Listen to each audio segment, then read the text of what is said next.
Hello everyone, मेरा नाम नम्रता चौधरी है और यूपीपीसीएस की 2024 की परीक्षा में मेरा ट्रेजरी ऑफिसर के पद पर सिलेक्शन हुआ है। और ये मेरा पहला अटेम्प्ट था और अभय सर के यूट्यूब चैनल के माध्यम से मैं अपनी स्ट्रेटजी, सोर्सेज और एक ब्रीफ जर्नी शेयर करना चाहूँगी। जर्नी इसलिए ताकि आपको थोड़ा सा कॉन्टेक्स्ट मिल सके मेरी प्रिपरेशन को लेकर, क्योंकि इवन दो ये मेरा पहला अटेम्प्ट था, मेरे जो प्रिपरेशन थी वो काफ़ी लंबी रही है मेरे यूपीएससी बैकग्राउंड की वजह से। तो मेरी ग्रेजुएशन 2022 में कंप्लीट हुई थी। मैंने MNIT इलाहाबाद से केमिकल इंजीनियरिंग की हुई है। उसके बाद जो मेरी सीरियस प्रिपरेशन थी वो स्टार्ट हुई, इवन दो मैंने जो अपना पहला अटेम्प्ट था वो कॉलेज से जस्ट निकलने के बाद ही दिया था, जिसके लिए मैंने खुद से प्रिपरेशन भी की थी। बट अटेम्प्ट देने के बाद मुझे रियलाइज़ हुआ कि मेरे बेसिक्स उतने स्ट्रॉन्ग नहीं हो पाए हैं खुद की प्रिपरेशन से।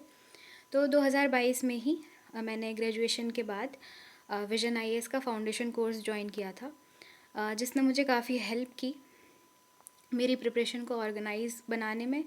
और उसके अलावा मेरे जो बेसिक्स थे, मेरा जो फाउंडेशन था उसको स्ट्रॉन्ग करने में, स्पेशली मेरी मेंस की प्रिपरेशन जो थी वो विजन के बाद ही हुई। उनके जो सारे टेस्ट्स वगैरह मैं लिखती थी, मैंने धीरे धीरे आंसर राइटिंग जैसे सीखी, वो मेनली उस फाउंडेशन कोर्स के बाद हुई।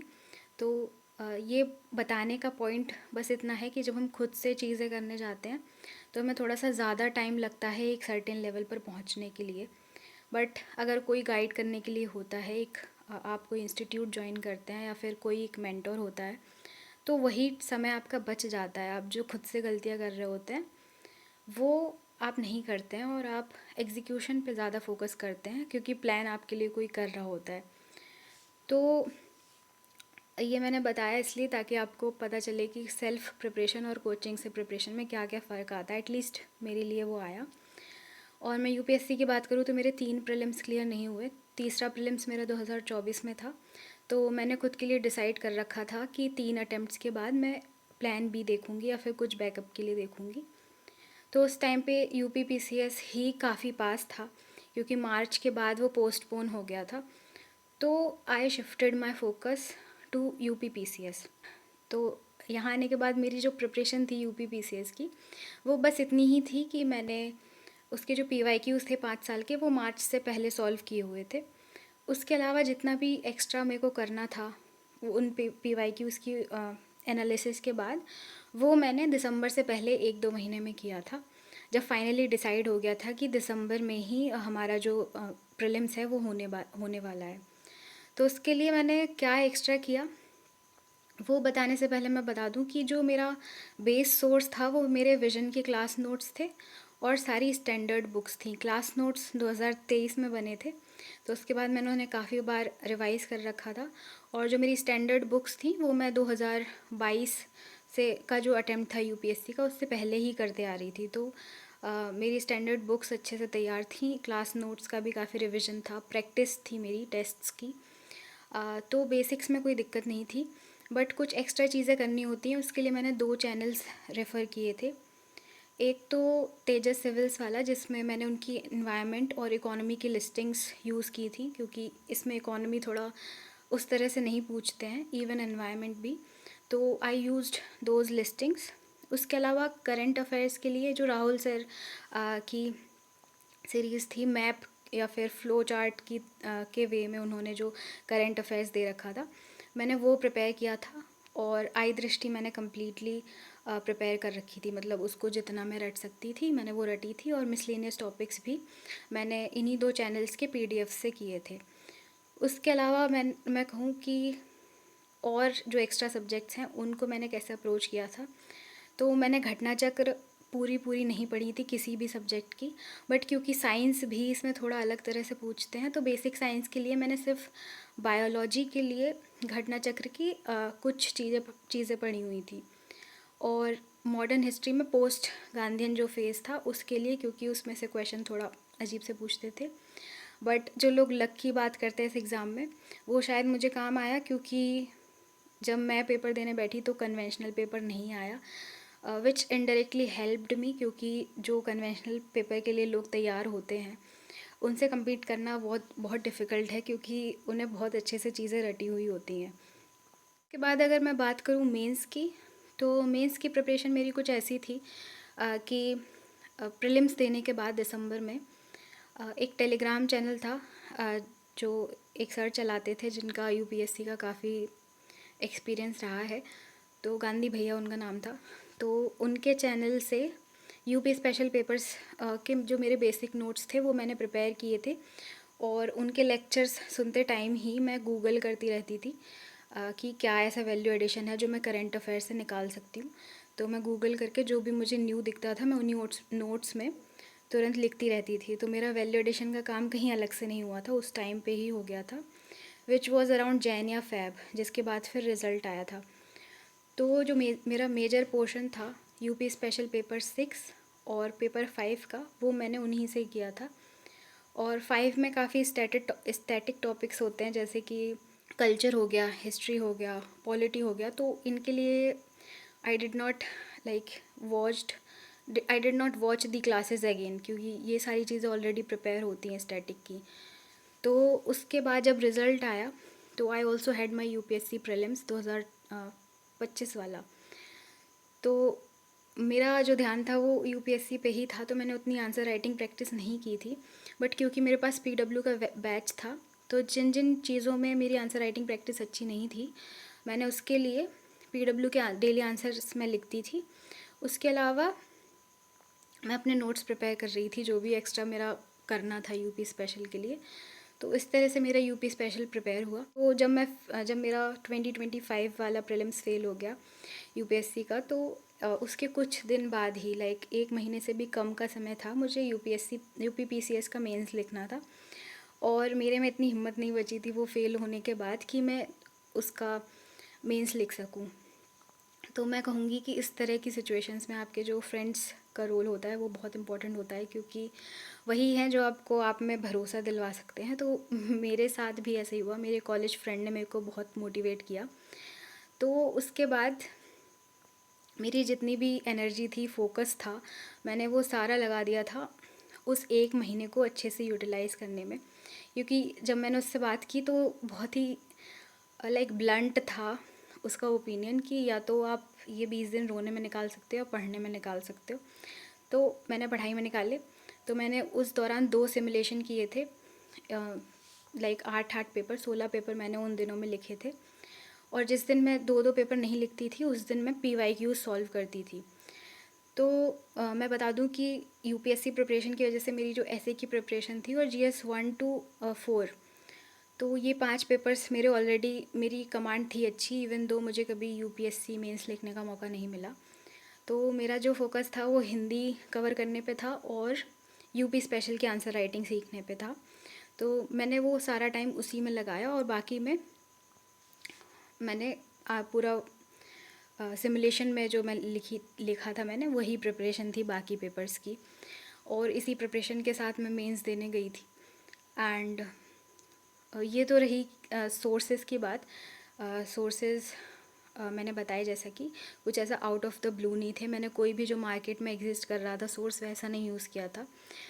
कल्चर के लिए मैंने राकेश सारस्वत जी की किताब यूज़ की थी, और रेस्ट जो मैंने क्लासेस ली थी उन्हीं को सप्लीमेंट किया था न्यूज़पेपर रीडिंग से। तो जो मेरा न्यूज़पेपर था वो मेरा बेस्ट फ्रेंड की तरह था, क्योंकि जिन महीनों में मैं नहीं पढ़ पाई हूँ, घर में कोई इमरजेंसी हो गई या ऐसा कुछ, तो उस समय में भी मैंने न्यूज़पेपर कभी स्किप नहीं किया। मेरी आधे से ज़्यादा प्रिपरेशन सिर्फ न्यूज़पेपर से ही हो रही है इन 2 सालों में, क्योंकि इन 2 सालों में मेरा जो पढ़ने, मतलब घंटे लोग बोलते हैं कितने घंटे पढ़ना है, I did not study like 2-3 घंटे से ज़्यादा per day, except for the mains से पहले मेरा जो स्टडी ड्यूरेशन था वो 8-9 घंटे था। बट उसके अलावा मैं 2-3 घंटे से ज़्यादा नहीं, मतलब उससे ज़्यादा एवरेज मेरा नहीं रहा है। तो घंटे के बाद मैं इसके बाद बताऊँ तो एक जो गाइडेंस वाली चीज़ होती है वो बहुत इम्पॉर्टेंट है इस एग्ज़ाम में।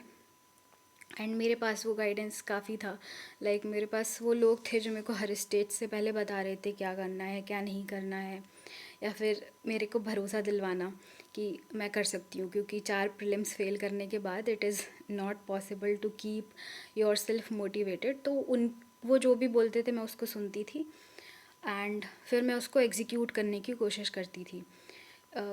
तो उन सब लोगों से बात करने के बाद, क्योंकि वो सब वही लोग थे जिनके शायद यूपीएससी के अटैम्प्ट्स एग्जॉस्ट हो चुके हैं या फिर मेरे से ज़्यादा एक्सपीरियंस रखते हैं, तो जो एक चीज़ मैंने सीखी वो यही थी कि आपका फोकस सेल्फ पिटी पे नहीं होना चाहिए कि मेरे साथ ये हो रहा है वो हो रहा है, क्योंकि वो आपको इम्प्रूवमेंट करने में हेल्प नहीं करेगा। आपकी ग्रोथ तभी होगी जब आप खुद से बहुत ऑनेस्ट होंगे और खुद की छोटी छोटी चीज़ों को क्रिटिसाइज़ करके उसको इम्प्रूव करने को कोशिश करेंगे। तो मैंने वही किया। तो जो यूपीएससी के टाइम मेरा माइंडसेट हो गया था वो मैंने इस अटेम्प्ट में चेंज किया, क्योंकि आपका एटीट्यूड बहुत इंपॉर्टेंट होता है किसी भी एग्ज़ाम से पहले। और यही रीज़न है कि फ़र्स्ट अटेम्प्टर्स हर एग्ज़ाम को अच्छे से निकाल जाते हैं, क्योंकि उनका एटीट्यूड इस तरह से होता है। और बाकी लक का फैक्टर भी है, बट उसके भरोसे you can not रूइन your preparation. तो जो लोग बोलते हैं कि लाइक लक को ब्लेम करने लगते हैं, तो वो एक साइकिल में जाना भी बिल्कुल अच्छी बात नहीं है, क्योंकि वो आपकी प्रिपरेशन को कहीं ना कहीं हार्म ही कर रहा है।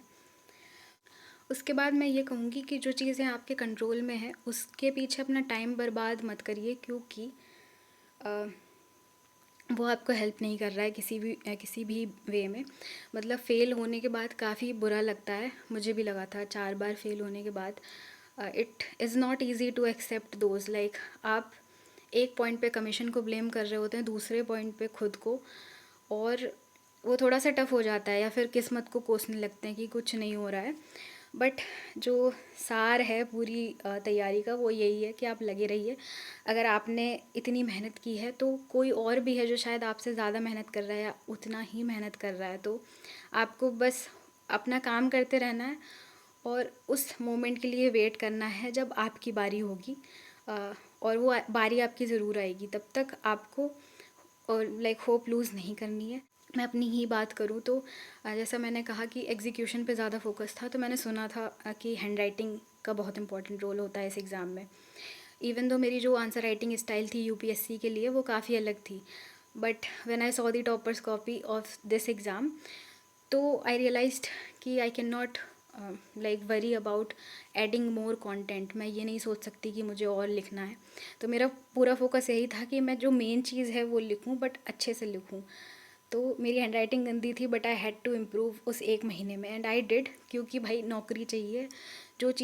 जिस चीज़ पे आपको रिवॉर्ड कर रही है कमीशन या एग्ज़ामिनर, उस चीज़ को आप कीजिए। आप ये नहीं सोच सकते हैं कि मैं इतना अच्छा हूँ, कमीशन ऐसी है, तो like what's the point. You can not play by your own rules in the game of someone else. तो ये एक चीज़ है, थोड़ा सा लाइक हम्बलनेस लाने की ज़रूरत है अंदर। और आप ऐसा सोच सकते हैं कि फ़र्स्ट अटेम्प्ट में हो गया तो कुछ भी बोल रही है, बट आई नो कि कितनी मेहनत लगती है, कितना करेज लगता है उस सारे फेलियर से निकल के एक्सेप्टेंस लाना जो भी हो रहा है, और तब भी अपना काम करते रहना। सो आई विश कि जो भी प्रिपेयर कर रहा है इस एग्ज़ाम के लिए वो भी ऐसा करे, क्योंकि there is no other way around. And I have seen all my friends also doing the exact same, तो शायद उनसे ही मुझे ये चीज़ सीखने को मिली, and I do that all the time. के बाद ये चीज़ कि कौन सी चीज़ें थी जो मेरे लिए काम कर गई, तो सबसे पहले मेरा यूपीएससी का बैकग्राउंड, क्योंकि मैंने यूपीएससी प्रिपरेशन के लिए 3 टेस्ट सीरीज़ लिखी थी पूरी, और मेरी काफ़ी प्रैक्टिस थी आंसर राइटिंग की उन टेस्ट सीरीज़ की वजह से। उसके बाद मेरी जो आंसर राइटिंग प्रैक्टिस थी वो लास्ट के 1 महीने में, दैट ऑल्सो हेल्प्ड, क्योंकि मैं उसी मोड में थी और मेरे लिए लिखना बहुत मुश्किल बात नहीं थी in the actual mains. Even though मुझे बहुत कुछ चीज़ें डायरेक्ट नहीं पता थी, जो मैंने अपने चैनल पे भी शेयर की थी मेंस के रिज़ल्ट से पहले। उसके बाद कॉन्फिडेंस और जो आपका एक माइंडसेट शिफ्ट की ज़रूरत होती है, उस पे मैंने काम किया था। उसके बाद मैं कहूँगी कि लक एक इम्पॉर्टेंट चीज़ थी, क्योंकि हिंदी का पेपर जिस तरह से आया था और मेरी जो हिंदी की प्रिपरेशन थी वो सिर्फ लास्ट के 1 महीने में थी, तो मैंने उनमें पीवाईक्यूज़ पर ही ज़्यादा फोकस किया था।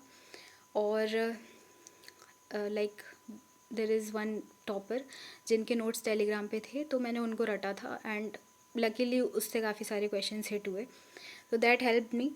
उसके बाद मैं एवेल्यूएटर की तरह भी काम कर रही थी, लाइक लोगों के आंसर्स चेक करना वगैरह।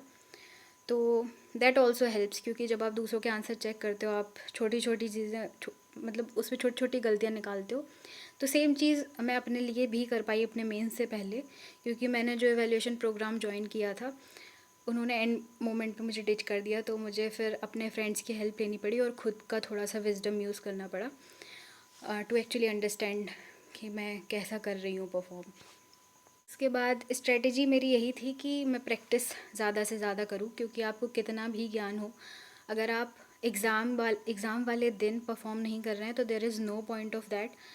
और उसके लिए आपको चाहिए कि आप जितना ज़्यादा खुद पे कंट्रोल बनाए रखें, क्योंकि बहुत सारी ऐसी चीज़ें आउटसाइड में होती रहती हैं जिनको आप कंट्रोल नहीं कर सकते। तो उस समय सिर्फ आप खुद को कंट्रोल कर सकते हैं, खुद का रिएक्शन कंट्रोल कर सकते हैं। तो I focused on that as well. उसके बाद न्यूज़पेपर लाइक कॉन्स्टेंटली जो भी हो रहा है उसके टच में रहना इज़ ऑल्सो इम्पॉर्टेंट। तब आप लाइक जो आंसर्स लिखते हैं वो थोड़ा सा करंट रेलिवेंट होते हैं और आपको ऐसा नहीं लगता है कि कहाँ से पूछ लिया। तो न्यूज़पेपर पढ़ना इज़ इम्पॉर्टेंट। उसके बाद अगर मैं कहूँ कि मैंने फेलियर्स से अपने क्या सीखा, तो मेन चीज़ यही है कि वो कीजिए जो एग्ज़ाम आपसे डिमांड कर रही है। आपको अपनी महानता दिखाने का इसमें स्कोप नहीं है। जस्ट लाइक द सिस्टम, जहाँ सिस्टम में हीरोइज़म की कोई जगह नहीं है, उसी तरह से एग्ज़ाम में भी वैसा कुछ ज़रूरी नहीं है। मतलब आपकी रिबेलियस अप्रोच काम नहीं आएगी। आप इनोवेशन अपनी परफॉर्मेंस में दिखा सकते हैं कि आपके लिखने के तरीके में या फिर इंटरव्यू में आपके बोलने के तरीके में, बट उससे हट के आपको ज़्यादा फालतू का दिमाग नहीं लगाना है। जो चीज़ें टॉपर्स के लिए काम कर रही हैं, यू फोकस ऑन दैट, और वो चीज़ आप अपने में लाने की कोशिश कीजिए, and that will surely help you. उसके अलावा स्टॉप लिसनिंग टू पीपल। लोग क्या कह रहे हैं वो आपको नहीं सुनना है, इन द सेंस कि आपका डिसीजन सिर्फ आपकी विजडम से आना चाहिए। आप 4 लोगों की बातें सुनिए, अपना ओपिनियन बनाइए, अपनी स्ट्रैटेजी बनाइए और फिर उसको फॉलो कीजिए, क्योंकि लोग अपने लिमिटेड एक्सपीरियंसेस से आपको चीज़ें बताएंगे और फिर आपके लिए वो काम नहीं करेंगी, and you will lose all your trust in people. मतलब वो बहुत एक डेंजरस सिचुएशन है। इसलिए एक जो खुद में कॉन्फिडेंस वाली चीज़ होती है वो आपको लाने की बहुत ज़रूरत है, क्योंकि अगर वो नहीं होगा तो अभी आप खुद के लिए डिसीजन नहीं ले पा रहे हैं, तो आप सिस्टम में जाके लाइक इम्पॉर्टेंट डिसीजंस कैसे लेंगे। जब आप एसडीएम जैसी पोस्ट के लिए एस्पायर कर रहे हैं तो आप में वो एक क्या कह सकते हैं, वो एक समझदारी होनी चाहिए कि आप डिसीजंस ले सकें। आप 4 लोगों की बातें सुन रहे हैं तो आपके लिए क्या सही है उसको फिगर आउट कर सकें। तो all these things we do not like, हम इन पे ज़्यादा फोकस नहीं करते हैं, but they are equally important in my opinion. क्योंकि मैं जब पढ़ रही थी लाइक अपने यूपीएससी के अटैम्प्ट्स में, तो मैंने बहुत पढ़ाई की थी, but that did not help. But इस अटैम्प्ट में मेरा एवरेज 2-3 घंटे ही रहा है। मैंने अपने टेलीग्राम चैनल पे शेयर भी किया है। तो 2 साल में इतना कम पढ़ के भी एग्ज़ाम निकलना, like people can attribute to other factors मेरे केस में, बट मैं कहूँगी कि कहीं ना कहीं जो बैकग्राउंड नॉलेज आपकी एक्यूमुलेट होती है दैट डेफिनेटली हेल्प्स। तो मतलब हार नहीं माननी है, जैसा आप कर रहे हैं करते रहिए, it is definitely going to help you in the end. And I hope okay, like this was not a very structured video, but I hope it helps you in some way. And I'm sorry for the English language in between, क्योंकि मेरी आदत नहीं है उतना हिंदी बोलने की, क्योंकि मैं सारा कंटेंट ही इंग्लिश में कंज्यूम करती हूँ, बट स्टिल मैंने ट्राई किया, and I hope it helps, and thank you so much.